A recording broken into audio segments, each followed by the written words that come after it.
The National Park Service closed Devil's Den last year to restore and repair the walkways, stairwells, and other man-made infrastructure that had been damaged by decades of visitation.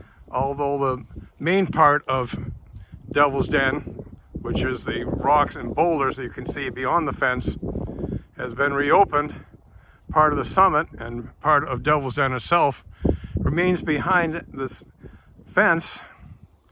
And the reason cited is landscape restoration in progress.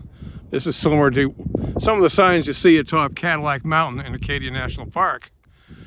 Unfortunately, one of the most historically unique sites to Devil's Den is also behind the fence, and that is the site where the photographer depicted a Confederate sniper dead behind a stone wall he had erected so he could snipe safely at the Union troops over on Little Round Top.